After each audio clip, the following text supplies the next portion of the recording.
Fantastic to be with both of you today. Thank you for coming. Well, likewise, Jason, we're happy to be here, and it's always Thank you. nice to be with Senator Gillibrand. Always. So I think we can just start with current events, topics that are on top of everyone's mind with actions of the past week. Last week, the House of Representatives voted to nullify Staff Accounting Bulletin 121, which required custodians of crypto assets to account for them as a liability on their balance sheet. This is a disaster. This is totally unworkable, doesn't serve anyone. So it's really no surprise that we saw 21 Democrats join their Republican colleagues in the House, passing a resolution to nullify this. And now, going to the Senate, and we're hearing the vote in the Senate may come for this tomorrow, as soon as tomorrow. So why don't we first start hearing from both of you on why does this legislation matter, and what does what we're seeing say about the future of crypto regulation here? Senator Lummis. Well, Staff Accounting Bulletin 121 acts like a rule and regulation, and the agency uses it as if it were a properly adopted rule and regulation. It was not properly adopted as a rule and regulation. There was no public comment, no opportunity to respond or craft better rules. And so it was the OMB that said, no, this has to go through regular rulemaking APA processes.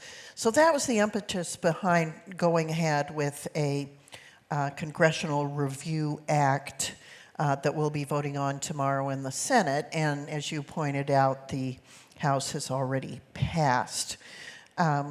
If you say that someone's asset that you are custodying for them actually belongs to you in the event of a bankruptcy or a failure, who's going to trust you to put their money or their assets with you? And so this is a real threat to, first of all, good policy, but secondly, the trusting relationship that has to occur between the custodian and someone who has their assets custodied with a trusted custodian. I agree with Senator Lummis on this. I think it's a very destructive rule, and I think it's trying to eliminate cryptocurrencies and eliminate the ability of institutions to participate in the market. And I think that's a big mistake. Institutions have asked over and over again to have a well-regulated market and industry. They want to participate in it. This is a $1 trillion industry that the United States and certainly our states of New York and Wyoming should be in the center of it. And when rules like this come forward, it's trying to make the climate so toxic that participants can't participate domestically. And so U.S. participants will go abroad, we'll lose industries, we'll lose businesses. And it's just an extremely unwise approach when participants really want basic frameworks for regulation. Yeah, and I think with the momentum that we're seeing around SAB 121, or rather the resolution to nullify SAB 121, we're seeing a broader momentum around crypto digital asset legislation. We're also now hearing McHenry's Financial Innovation Technology Act, very similar to your own market structure bill, is going to possibly move forward in the House next week. So if we see the resolution to nullify SAB 121 in fact pass the Senate, do you think this increases the likelihood for positive crypto legislation, whether it's FIT 21 or your own proposal? Senator Gillibrand. Yeah. I do, and I don't know what the vote total will be tomorrow. I think we will be close to 60. I don't know if we'll get to 60, so I don't know what the vote count is today. I do know there's a handful of Democrats that will support it. Cynthia has done a great job with being Republican colleagues, so we'll see how close to 60 we can get. But I think we will be definitely over 50, so we will have a majority. I do think that creates momentum because it creates a willingness of senators to be knowledgeable about the industry, a willingness to learn it and to have an opinion about the industry and how it should be regulated. And Cynthia and I have been working on not only a market structure bill for the last 2 years, but also a payment stablecoin bill, which we would love to get a vote on. We haven't been able to get a hearing outside of one Ag Committee hearing on a small piece of the bill, but we haven't been able to get a hearing or a markup or even a debate in the committees of jurisdiction. And so we've been, at least I've been somewhat frustrated because we need to do the work. This is Congress's job. This is not the SEC's job. It is not CFTC's job. It's our job. We should be regulating this industry. We should be creating the rules of the road. And we should be able to figure out how to create a sustainable, innovative industry that has the right type of guardrails so that innovation stays in the United States. Absolutely, and even on, for example, the money transmitter side, where we've seen the Department of Justice take a very different position than the Department of Treasury has taken.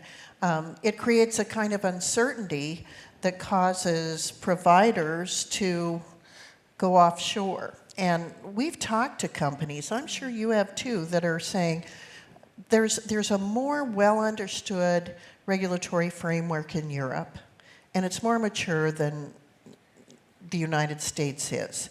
And it compels us to want to set our anchor in Europe rather than in the United States. That's a terrible shame. I mean, this country is the incubator of innovation. We've always been that way. And so to take this particular industry in its infancy still and make sure that it doesn't thrive here but it thrives elsewhere in the world is really tragic. And of course, we have a framework. Our colleagues, I think, are ready to see it, but the administration isn't, I would say.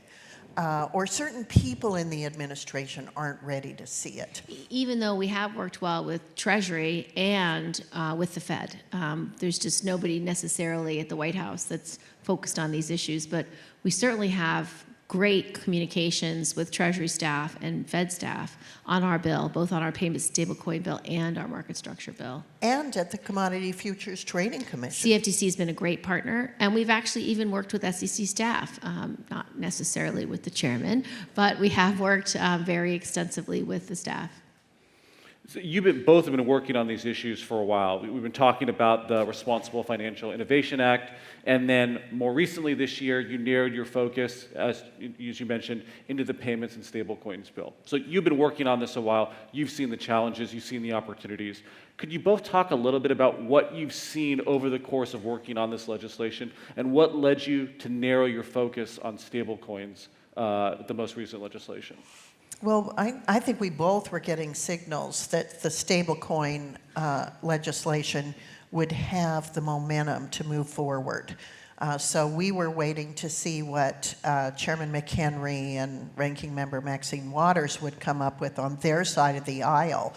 And we kept waiting and waiting, and when we didn't see anything, Senator Gillibrand said, why don't we just put ours out there so we can start getting reaction and feedback.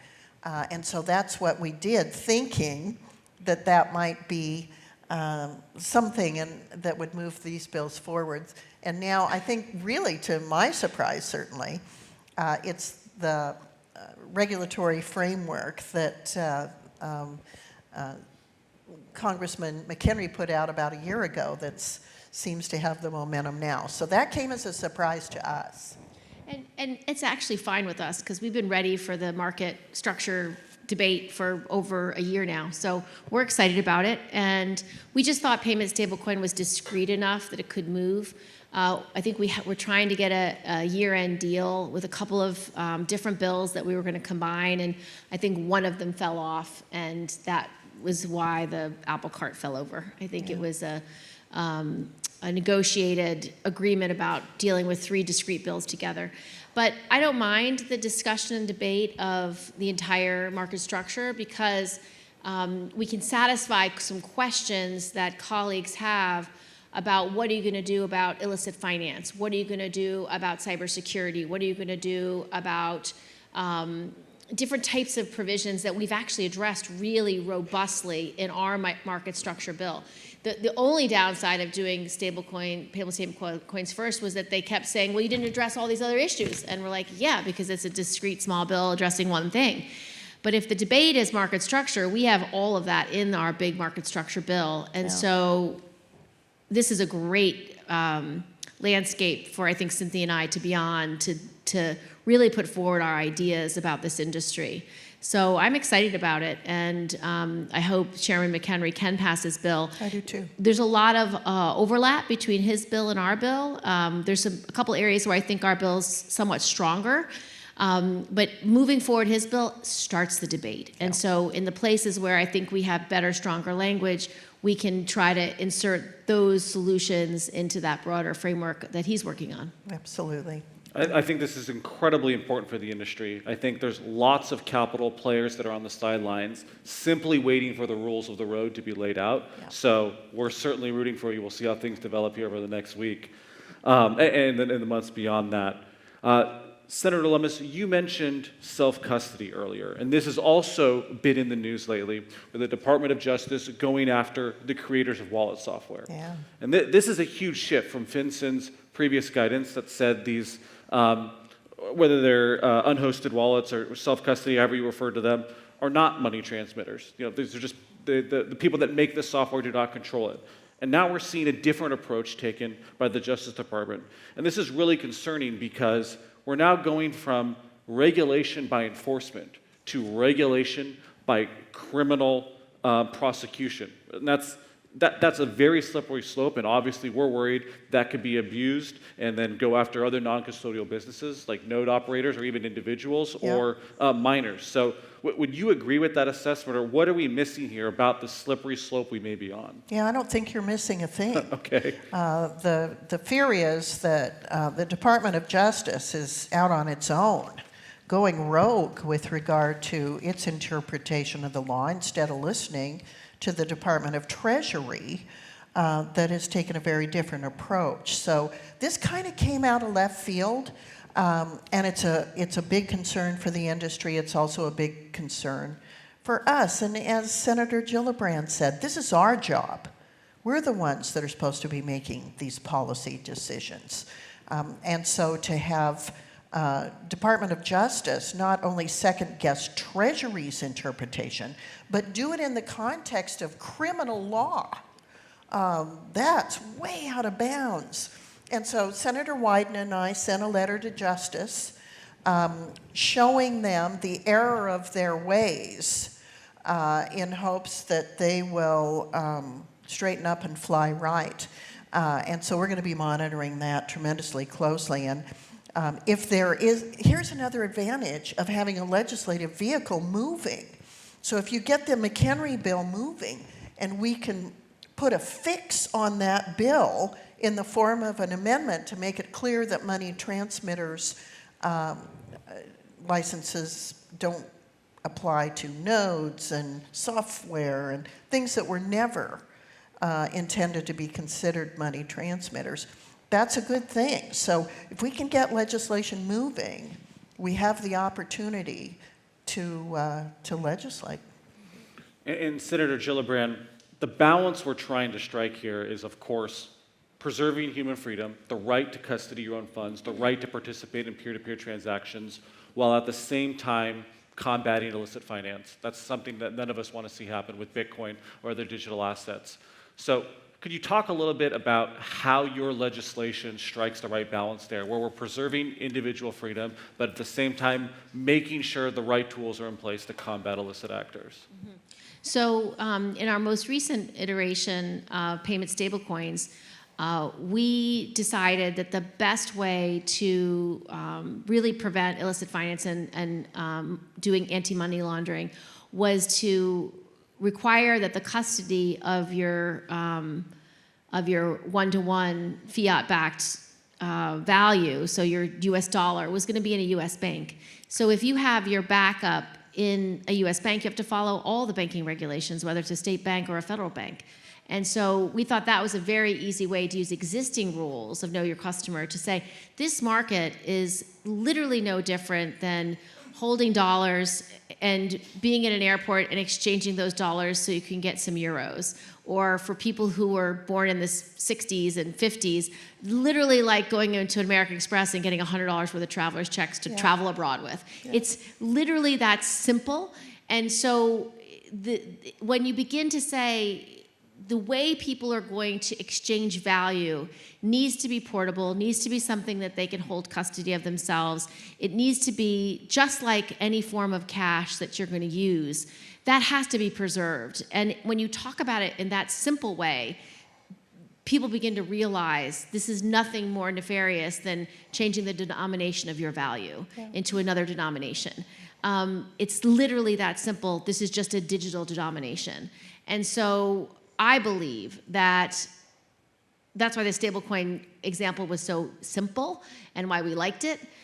For our market structure bill, we have very rigorous know your customer, anti-money laundering requirements in that bill. Yep. We also use existing structures for broker-dealers, for SEC oversight, for CFTC oversight. We use all the bells and whistles that are in the financial services industry to create transparency and accountability in these markets. And if you look at any of the recent collapses of the last 3 or 4 years, none of them could happen under our framework because the transparency's there and the accountability's there. You know, a lot of what we're talking about today is all the attention this space is getting. I think crypto, Bitcoin, is really having its mainstream moment here in DC. It's remarkable for me to see, after all these years, something that was so fringe before. Now we are having congressional hearings in the House and in the Senate. Executive agencies are weighing in on the subject, like we've been discussing. But the group that has the most to say about this subject is, of course, the American voters. You know, since the last election, millions of voters have invested in digital assets. I believe the recent estimates that are some 52 million Americans now own cryptocurrency, so they're paying attention to what's happening here in Washington, and it could very well become a major issue here in this year's election. 1 in 5 voters list crypto as a main issue in battleground states, and these are small states where just a few thousand votes has a really big impact. So my question for both of you is, with digital assets becoming such a hot topic, is it an exaggeration to say that crypto could swing, have an impact on the 2024 election? And how do you see this affecting the electoral map come this November? Well, I think it's going to be a big issue in Ohio. You have a very pro-digital asset Republican running against the current chairman of the banking committee, who's been very reticent. And so I think it draws a clear distinction between them. I'm not sure there's as clear a distinction for digital assets in any other state, but I do think it'll still be an issue. I also think it'll be, you know, a maybe level 2 or level 3 issue in the presidential debate as well. So the fact that there are now, half a dozen or even a dozen ETFs in Bitcoin. Hong Kong is apparently moving forward with ETFs both for Ethereum and Bitcoin. It changes the game when you see people have the opportunity to participate in this asset in a form like ETFs that they're used to using. So Bitcoin certainly has gone mainstream in the US. Yeah. And that helps us make the case for why it's time to move forward with regulation. Our colleagues can't hide behind us and say, Kirsten and Cynthia are dealing with that issue, because now everybody has to deal with that issue, and it's because the American people, as should be the case, absolutely, are saying, you know, we want to participate. We want to know there's consumer protection. We want to know that the U.S. is going to continue to innovate in this space. And we think we've provided a good, solid framework for that to happen. Yeah.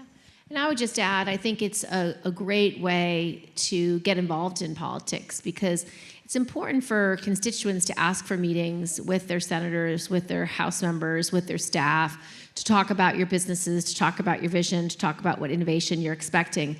Most senators don't know very much about this industry. They really don't. And I think it's an opportunity to be known. I remember when I was at a very short run for president, about 8 months, but what I loved so much about traveling the country is there were certain advocacy groups that were very sophisticated, and they would show up to your events and talk about their issue. So I remember very strong water rights groups, very strong environmental groups. They came to everything and they said, what are you doing about this? What are you doing about that? And it forced me not only to know my positions, but to learn as much as possible about what lens I might run into constituents about that it's important for me to know.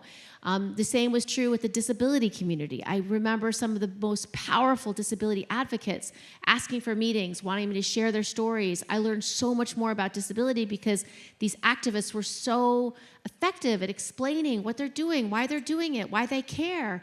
And so I would just urge the industry to get involved with legislation and with advocacy on the grassroots so that people could understand why what you're doing is so important to you and why you're creating value for consumers and how you're making access to financial services far more democratic and how you're creating a frictionless structure and frictionless architecture to allow for more access to capital and fluid transactions. I think there's so many upsides, and I think the applications for blockchain alone is limitless, whether we apply it to healthcare or to organizing or to data privacy. There's so many future applications, and so I would just encourage people to try to meet with your members of Congress. Most of them don't know very much, and as their constituents, they'll want to listen to you. They'll want to hear your story and want to hear your perspective.